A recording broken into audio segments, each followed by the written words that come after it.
عبد الملک سے مروی ہے، وہ کہتے ہیں کہ مغیرہ بن شعبہ رضی اللہ تعالیٰ عنہ فرماتے تھے، مجھے کوئی دھوکہ نہیں دے سکا سوائے ایک لڑکے کے جو حارث بن قعب کے خاندان سے تھا۔ کہتے ہیں کہ میں نے ان کے خاندان کی ایک عورت کا ذکر کیا اور اس وقت میرے پاس بنی حارث کا ایک نوجوان موجود تھا۔ اس نے کہا، اے امیر، آپ کے لیے اس میں کچھ خیر معلوم نہیں ہوتی؟ میں نے وجہ پوچھی تو اس نے کہا کہ میں نے ایک شخص کو اس کے بوسے لیتے ہوئے دیکھا ہے۔ اس کے بعد میں نے توقف کیا۔ کچھ روز کے بعد مجھے اطلاع پہنچی کہ اسی جوان نے اس لڑکی سے نکاح کر لیا۔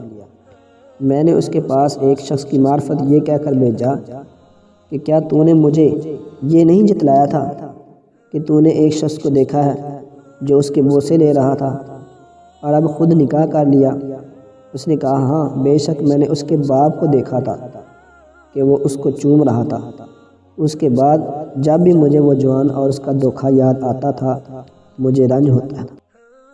اسی طرح ایک شخص نے ایک قوم کے پاس اپنا رشتہ بھیجا۔ انہوں نے ذریعہ معاش دریافت کیا تو اس نے چھپاؤں کی تجارت بیان کیا تو انہوں نے نکاح کر دیا، یعنی اس نے کہا کہ میں چھپاؤں کی تجارت کرتا ہوں، تو اس کے کہنے پر اس کا نکاح کر دیا گیا۔ اس کے بعد جب اس سے پوچھا تو معلوم ہوا کہ وہ بلیاں فروخت کیا کرتا تھا۔ اس پر جھگڑا ہوا اور یہ مقدمہ قاضی شرائع کے سامنے پیش کیا گیا۔